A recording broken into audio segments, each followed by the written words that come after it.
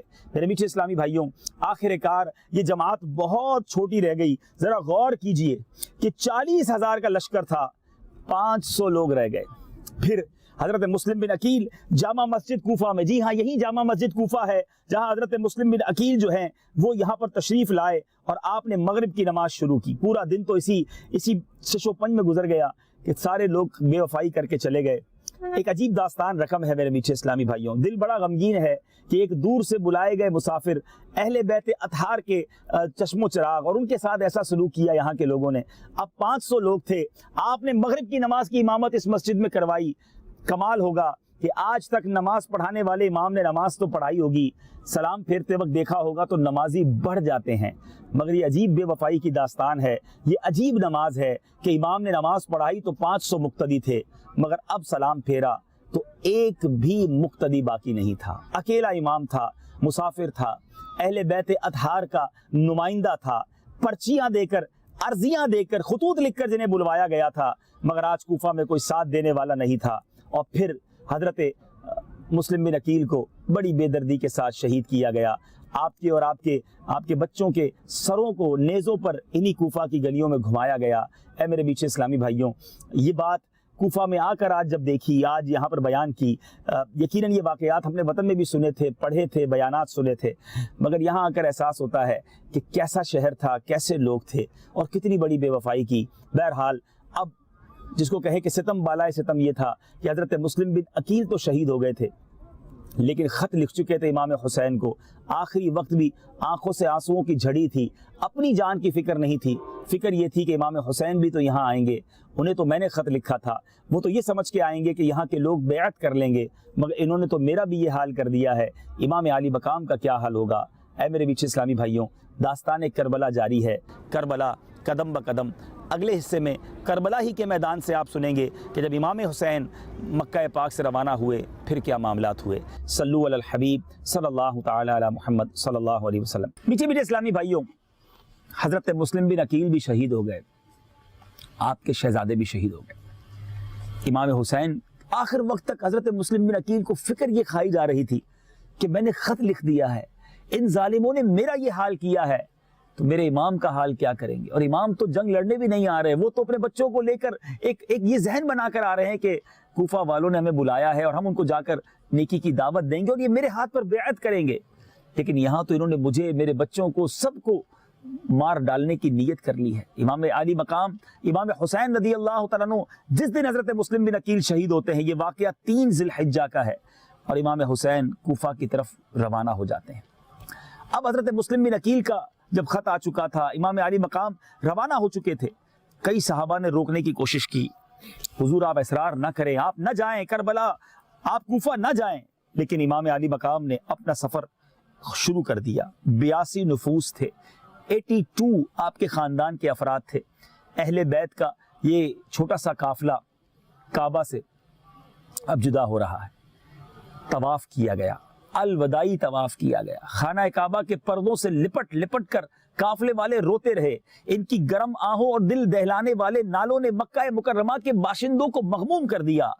مکہ مکرمہ کا بچہ بچہ اہل بیت کے اس قافلے کو حرم شریف سے رخصت ہوتا دیکھ کر آپ دیدہ اور مغموم ہو رہا تھا, غمگین ہو رہا تھا. اے میرے میٹھے اسلامی بھائیوں, اب جیسے ہی آگے بڑھتے ہیں, بڑی عجیب بات ہوتی ہے کہ ذات عرق کے مقام پر بشیر ابن غالب اسدی مکہ مکرمہ کوفہ سے آتے ہوئے ملے, یعنی وہ کوفہ سے آ رہے تھے. حضرت امام نے ان سے اہل عراق کے جب حال دریافت کیا تو انہوں نے کیا عرض کیا کہ حضور, ان کے قلوب تو آپ کے ساتھ ہیں مگر تلواریں بنی امیہ کے ساتھ ہیں, اور خدا جو چاہتا ہے کرتا ہے. یفعل اللہ ما یشاء. حضرت امام نے فرمایا سچ ہے. ایسی ہی گفتگو فرزدک یا فرزوق شاعر سے ہوئی. میرے میٹھے اسلامی بھائیوں, اب عبداللہ بن مطیع سے راستے میں ملاقات ہوتی ہے. وہ حضرت امام کو بڑا سمجھاتے رہے, عرض کرتے رہے کہ حضور نہ جائیں. حضرت امام نے کیا کہا, لن یصیبنا الا ما کتب اللہ لنا. ہمیں وہی مصیبت پہنچ سکتی ہے جو خدا وند عالم نے ہمارے لیے مقرر فرما دی ہے. اب بڑی عجیب بات یہ ہے کہ راستے ہی میں کوفیوں کی بد عہدی اور حضرت مسلم کی شہادت کی خبر بھی مل گئی. یعنی حضرت مسلم نے خط لکھا تھا, امام روانہ ہو گئے. راستے میں کوفہ پہنچنے سے پہلے, کربلا پہنچنے سے پہلے امام حسین کو پتہ چل گیا کہ حضرت مسلم بن عقیل کو شہید کر دیا گیا ہے. کوفیوں نے بد عہدی کر دی ہے. اب آپ کا جو قافلہ تھا اس میں مختلف رائے ہو گئی. کسی نے کہا حضور اب تو جانے کا فائدہ نہیں, واپس چلتے ہیں مدینہ شریف, واپس چلتے ہیں مکہ پاک. لیکن بہت لوگوں نے یہ بھی کہا کہ نہیں, ہمیں سفر جاری رکھنا چاہیے اور ہمیں واپسی کا خیال ترک کر دینا چاہیے. حضرت امام نے بھی اس سے اتفاق کیا اور قافلہ آگے چل دیا, یہاں تک کہ جب کوفہ 2 منزل رہ گیا تب آپ کو حر بن یزید ریاحی ملا. حر کے ساتھ ابن زیاد کے 1000 ہتھیار بند سوار تھے. حر نے امام علی مقام کی جناب میں عرض کی کہ اس کو ابن زیاد نے آپ کی طرف بھیجا ہے اور حکم دیا ہے کہ آپ کو اس کے پاس لے چلے. حر نے یہ بھی ظاہر کیا کہ حضور میں دل سے نہیں آیا, نہ میں اپنے دل سے نہیں آیا بلکہ مجبوراً آیا ہوں, اور حکم دیا ہے کہ مجھے آپ کو لے جانا ہے. آپ کی خدمت میں جرت کرنا, آپ کے سامنے کھڑے ہونا مجھے بڑا ناگوار ہے. حضرت امام نے حر سے فرمایا کہ میں اس شہر میں خود نہیں آیا, مجھے تو بلایا گیا ہے. تمہارے لوگوں نے, تمہارے شہر کے لوگوں نے مجھے خطوط لکھے ہیں. اے اہل کوفہ, اگر تم اپنے عہد و بیعت پر قائم ہو, تمہیں اپنی زبانوں کا کچھ پاس ہو تو میں تمہارے شہر میں داخل ہوں, ورنہ یہیں سے میں واپس چلا جاؤں. اب حر کیا کہتے ہیں, کہتے ہم کو تو اس کا کچھ علم نہیں کہ آپ کو خطوط لکھے گئے, التجا نامے لکھے گئے. اب نہ میں آپ کو چھوڑ سکتا ہوں نہ واپس جانے دے سکتا ہوں. بڑا عجیب معاملہ ہو گیا. راستے میں روک لیا گیا. ابھی کوفہ کچھ دور ہے, وہ جگہ کون سی تھی وہ بھی آپ کو بتائیں گے. چلتے ہیں حضرت حر کے مزار پر. یہ حر, حضرت حر کیسے بن گئے, یہ حر کا مزار کیسے بن گیا. حر تو امام علی مقام کو روکنے آئے تھے, لیکن آج ان کے مزار پر زائرین حاضری دیتے ہیں. کہ زندگی میں کبھی ایسا بدلاؤ بھی آتا ہے. جی ہاں, جب انسان اپنے خیالات بدل لے, اپنی سوچ بدل لے, ظالم کا ساتھ دینے کی بجائے مظلوم کا ساتھی بن جائے اور اہل بیت اطہار کی غلامی اختیار کر لے اور اپنی جان ان کے قدموں پہ قربان کر لے, تو پھر مقام کیسا ملتا ہے. آئیے چلتے ہیں حضرت حر کے مزار پر, اور یہ بات وہیں سے آگے شروع کریں گے کہ پھر کیا ہوا حضرت حر اور امام علی مقام کے درمیان. دیکھتے رہیے سلسلہ کربلا قدم بقدم. صلو علی الحبیب صلی اللہ تعالی علی محمد صلی اللہ علیہ وسلم. میٹھے میٹھے اسلامی بھائیوں, مدنی چینل کے ناظرین, الحمدللہ حضرت حر رضی اللہ تعالیٰ عنہ کے روضے پر پہنچے. کربلا سے تقریباً 20 کلومیٹر کا فاصلہ ہے. آئیے ان کے مزار پر چلتے ہیں, دیدار بھی کرتے ہیں اور انشاءاللہ ان کی سیرت بھی وہیں سے بیان کرتے ہیں. مقامات مقدسہ,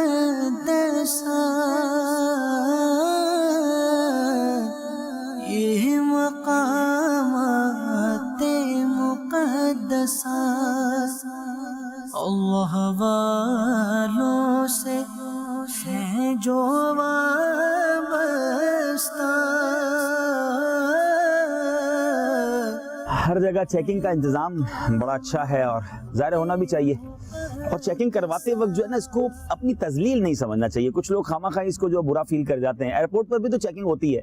اگر کسی مسجد میں کسی ادارے میں جاتے ہوئے ہماری چیکنگ ہو رہی ہے تو اگر اس کو پازیٹیو لیں تو یہ تو ہماری حفاظت ہے نا. ہو سکتا ہے کوئی ایسا شخص بھی آ رہا ہو جس کی چیکنگ ضروری ہو, جو کسی اور غلط ارادے سے آیا ہے. تو ہمیں تو بلکہ یہ دیکھنا چاہیے کہ جہاں چیکنگ ہوتی ہے اس کو مزید سیکیور علاقہ سمجھیں اور اس میں کبھی بھی ناراض نہیں ہونا چاہیے. اچھی نیتوں کے ساتھ آگے بڑھ کر چیکنگ کروا لینی چاہیے. اللہ والوں سے ہے جو وابستہ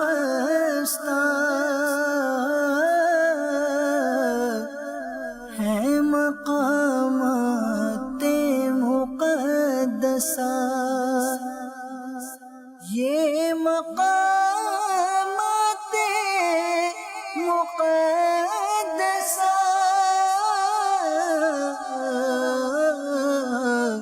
اللہ والوں سے ہے جو وابستہ ہے مقامات مقدسہ. الحمدللہ رب العالمین والصلاة والسلام علی سید المرسلین. اما بعد فاعوذ باللہ من الشیطان الرجیم. بسم اللہ الرحمن الرحیم.